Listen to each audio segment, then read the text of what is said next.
Medina সবই ভুলিব কিন্তু।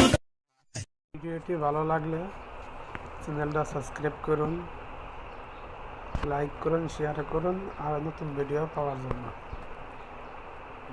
তিনার পবিত্র কদমে কদম মুছে আরজ করেন। খাজা হুজুরানগণ তিনাদের পবিত্র কদম মোবারকে কদম মুছে আরজ করে উপস্থিত উলামায়ে কেরাম, আমার খাজা বাবার আশিকান জাকিরান সকলকে আন্তরিক সালাম জানাই। আসসালামু আলাইকুম ওয়া রাহমাতুল্লাহি ওয়া বারাকাতুহু। বলেন আমরা খাজা বাবা এনায়েতপুরীর কদমে হাজির হয়েছি। যারা খাজা এনায়েতপুরীর গোলাম তাদের দিল জিন্দা না মুর্দা? জোরে বলেন জিন্দা না মুর্দা? জিন্দা দিলে সকলে সালামের জবাব দিবেন। আসসালামু আলাইকুম ওয়া রাহমাতুল্লাহি ওয়া বারাকাতুহু। আউযু বিল্লাহি মিনাশ শাইতানির রাজীম। বিসমিল্লাহির রাহমানির রাহিম। ইন্না রাহমাতাল্লাহি কারীবুম মিনাল মুহসিনিন। ইন্নাল্লাহা ওয়া মালাইকাতাহু ইউসাল্লুনা আলান নবী ইয়া আইয়ুহাল্লাযীনা আমানু সাল্লু আলাইহি ওয়া সাল্লিমু তাসলিমা। আল্লাহুম্মা জবান ছেড়ে মারহাবা, জবান ছেড়ে খাজার কদম ধরে মাওলানা মুহাম্মদ ওয়া আলা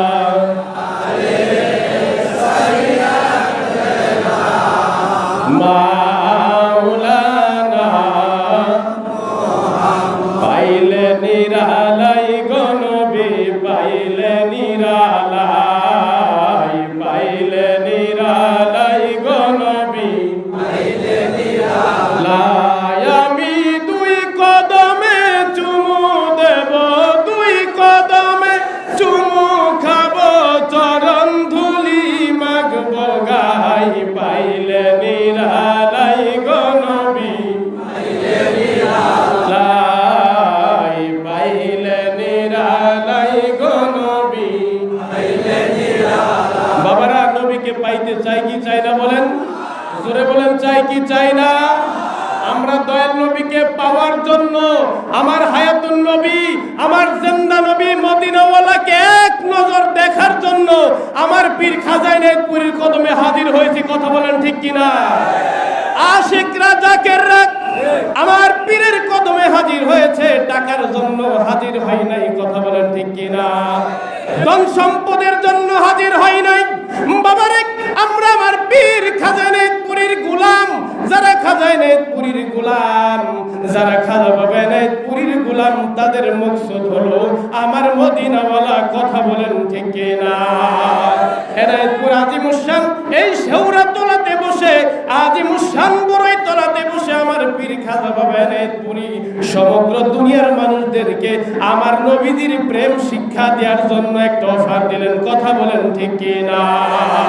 আমরা পাগল হইলাম রে বাবার মধুর ডাকশো নিয়া রে, আমরা পাগল হইলাম রে। কথা বলেন ঠিক কিনা? আমার পীর খাজা বাবা এনায়েতপুরী এমন সুবহান, এমন একটা মধুর সুরে বাবা বাবা বলে ডাকলেন, ওই সমস্ত মানুষদেরকে আমার মহান জিন্দা পীর খাজা এনায়েতপুরী ডাকলেন। যাদের চোখ দিয়ে কেতুর গলে, যাদের নাক দিয়ে পেটে গলে, যাদের শরীর দিয়ে দুর্গন্ধ ছড়াই, দুনিয়ার ওই সমস্ত মানুষের যাদের সমাজে কোনো ঠাঁই নাই, মানুষ তাদেরকে ঘৃণা করে অবহেলা করে, ওই সমস্ত মানুষদেরকে আমার মহান জিন্দা পীর গাউসুল আজম খাজা বাবা এনায়েতপুরী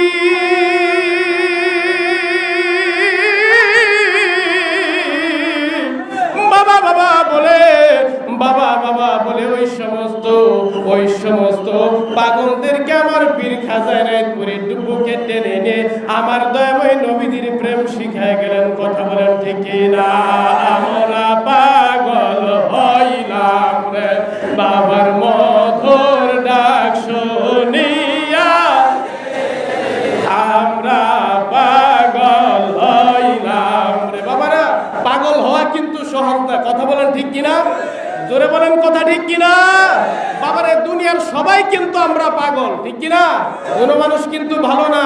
কেউ নারীর পাগল, কেউ বাড়ির পাগল, কেউ ক্ষমতার পাগল, বাবা কেউ টাকার পাগল, কেউ পয়সার পাগল, কেউ বাড়ি গাড়ির পাগল।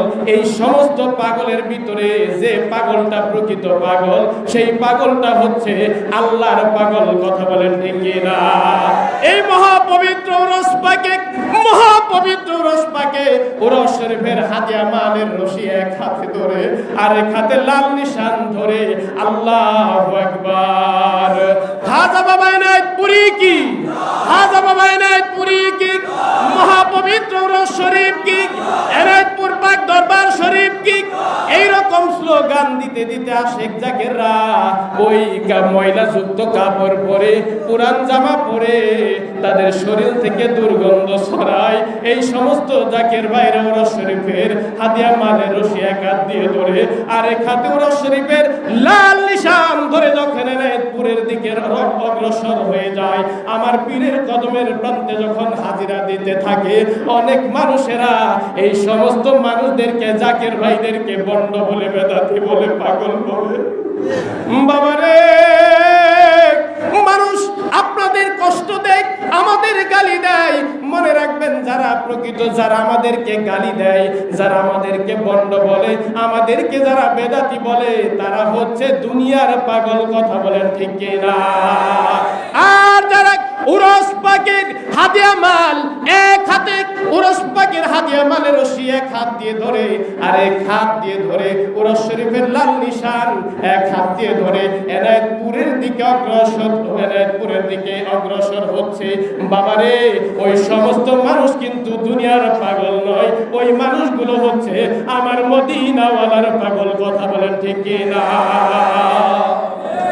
আমরা সবাই পাগল।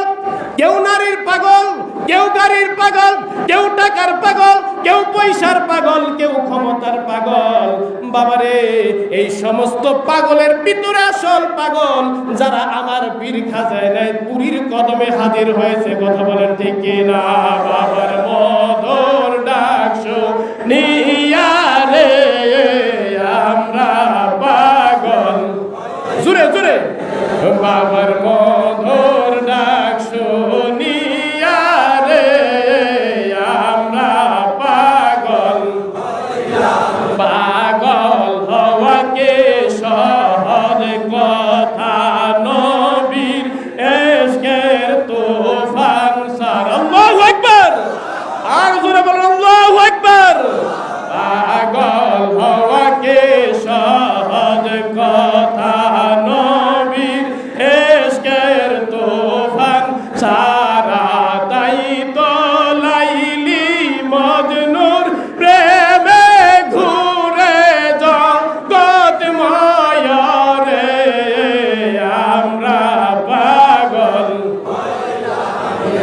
বাবার মধুর ডাক শুনিয়া রে আমরা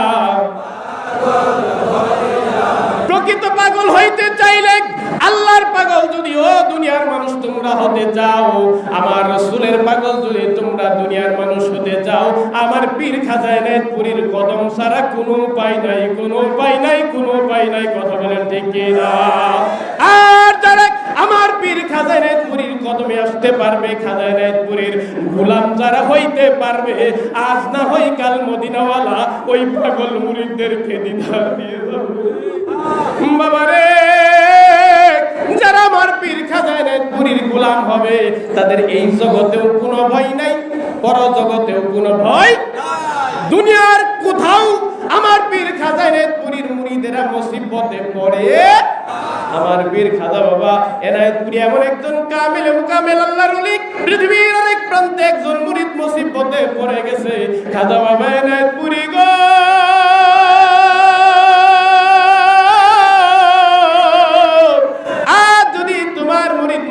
মুসিবতে পড়ে মারা যায়, ওগো বাবা তোমার পীরের নামের কলঙ্ক হয়ে যাবে। বাবারে ইতিহাস খুলে দেখেন, লক্ষ লক্ষ আমার পীরের কারামত রয়েছে। পৃথিবীর আরেক প্রান্তে একজন মুরিদ মুসিবতে, ঠিক কিনা? আটলান্টিক সাগরে মুরিদ মুসিবতে পড়ে গেছে, আফ্রিকার জঙ্গলে মুরিদ মুসিবতে পড়ে গেছে, ওই আগুনে মুরিদ মুসিবতে পড়ে গেছে, বনের পশুর সামনে মুরিদ মুসিবতে পড়ে গেছে। একবার ডাক দিয়েছে, ওগো দয়াল বাবা এনায়েতপুরী, তুমি তোমার মুরিদের দিকে একবার তাকায় দেখো। এই বলে ডাক দিতে দেরি হয়েছে, আমার পীর খাজা এনায়েতপুরী তার জামালের হাতখানা ওই মুরিদের দিকে বাড়ায় দিতে দেরি করে নাই। জোরে জোরে বলেন মারহাবা। দ্বীন ইসলাম কি, আল্লাহর সত্য তরিকা কি, এনায়েতপুরী কি, গৌসুল আজম খাজা এনায়েতপুরী কি, মহাপবিত্র শরীফ কি, আল্লাহু আকবার। বাবারা ভাইরা আমার, সময় শেষ। পীর কত বড় মুরিদের জন্য দয়ালু। যারা খাজা এনায়েতপুরের সঙ্গে প্রেমের সম্পর্ক করেছে তাদের কোনো ভয় নাই, এহ জগতে তাদের কোনো ভয় নাই, পর জগতে। শর্ট করে আমি 2 মিনিট 3 মিনিট আমার সময় আছে, 3.5 মিনিট সময় আছে। বাবারা ভাইরা আমার, এই মহাপবিত্র রসরে 18 ফাল্গুনে আমরা হাজির হয়েছি। আজ থেকে 1952 সাল আমার মহান জিন্দা পীর গাউসুল আজম খাজা বাবা এনায়েতপুরীর জীবনের শেষ রসরে। দয়াল বাবা খাজা বাবা এনায়েতপুরী জীবনের শেষ শরীফ তার মুরিদান দিগকে, ভক্ত মুরিদদেরকে দেখা দিবেন। জীবনের শেষ শরীফ খাজা বাবা এনায়েতপুরী তার মুরিদান দিগকে জীবনের শেষ দর্শন দিবেন। ওরস শরীফে খাজা বাবা এনায়েতপুরী আগেই তিনি বলে দিয়েছেন যে এখন বর্তমানে বড়ইতলার উপরে একটা হুজরা শরীফ রয়েছে, দোতলা হুজরা শরীফ। 1952 সাল আমার পীর খাজা এনায়েতপুরী ওই দোতলা ডাইসের উপর উঠে তার ভক্ত মুরিদান দিগকে জীবনের শেষ দেখা দিবেন। সেই জন্য আমার মহান জিন্দা পীর গাউসুল আজম খাজা এনায়েতপুরী উনি পূর্বেই বলে রেখেছিলেন, ওরস শরীফের ডাইসের উপর দোতলা একটা ডাইস তৈরি করলেন। দরবার শরীফের সমস্ত সামিয়ানাগুলো খুলে দেওয়া হলো যেন আমার জিন্দা পীর গাউসুল আজম খাজা বাবা এনায়েতপুরী রহমাতুল্লাহ আলাইহি তিনাকে সমস্ত আশিক জাকিরান ভক্তরা প্রাণ ভরে আপন মুর্শিদকে দেখতে পারে। বাবারা আমি শর্ট করে বলছি, মহান জিন্দা পীর গাউসুল আজম খাজা বাবা এনায়েতপুরী ওই দোতলা মঞ্চের উপর উঠলেন। উনি তার জীবনের শেষ বক্তব্য দিচ্ছেন, ভাষণ দিচ্ছেন। এই ভাষণের ভিতরে খাজা বাবা এনায়েতপুরী, এই ভাষণের ভিতরে খাজা এনায়েতপুরীর জীবনের শেষ বিদায়ের ইঙ্গিতটা ভেসে উঠলেন। দয়াল বাবা খাজা বাবা এনায়েতপুরী যখন ওই মঞ্চে উঠে যখন ভাষণ দিতে শুরু করলেন, এমন একটা অবস্থা হয়ে গেল। সেই বছর ওরস শরীফ 1952 সালে ওরস শরীফে প্রায় 2 লক্ষের অধিকে জাকিরদের সমাগম হয়েছে। একবার বলেন মারহাবা। বাবারা ভাইরা আমার, মহান জিন্দা পীর গাউসুল আজম খাজা বাবা এনায়েতপুরী রহমাতুল্লাহি আলাইহি ও দোতলা মঞ্চের উপর ডাইসের উপর দাঁড়িয়ে থেকে তিনার মুরিদদেরকে জীবনের শেষ দর্শন দিচ্ছেন, শেষ ভাষণ দিচ্ছেন। এমন সময় যারা আপন পীরের দিলের সঙ্গে সব সময় হরহামেশাই দিল মুতাওয়াজ্জা করে রাখে, এমন এইরকম আশিকরা তিনি তারা বুঝতে পেরেছেন আপন মুর্শিদে খাজা বাবা এনায়েতপুরী আর দুনিয়ার জমিনে বেশি দিন রবে না। এই পাগলদের ভিতরে একজন পাগল ছিলেন আব্দুল জব্বার পাগল। তিনি ফায়েজে বেকারার হয়ে গেলেন, আপন মুর্শিদ বিদায় নিবে তিনি ফায়েজে বেকারার হয়ে গেলেন। ফায়েজে বেকারার হয়ে তরকারির পাকশালা তিনি উনি ফায়েজে বেকারার হয়ে ফায়েজে জজবাহাল হয়ে লাফাইতে লাফাইতে ওই আগুনের চুলার ভিতরে তিনি পড়ে গেছে। দরবার শরীফে সঙ্গে সঙ্গে মাইকে দাতব্য চিকিৎসালয়ের ডাক্তার নার্সদেরকে খবর দেওয়া হলো। সমস্ত ডাক্তার নার্সেরা দৌড়ে আসলেন পাগল আব্দুল জব্বার সাহেবকে। উনি তারা ডাক্তার নার্সেরা ওই আগুনের চুলা থেকে উঠাইলেন। চুলা থেকে উঠানোর পরে দেখতে পাইলেন আব্দুল জব্বার ভাইয়ের দেহের একটা পশম। ভিডিওটি ভালো লাগলে চ্যানেলটা সাবস্ক্রাইব করুন, লাইক করুন, শেয়ার করুন আর নতুন ভিডিও পাওয়ার জন্য।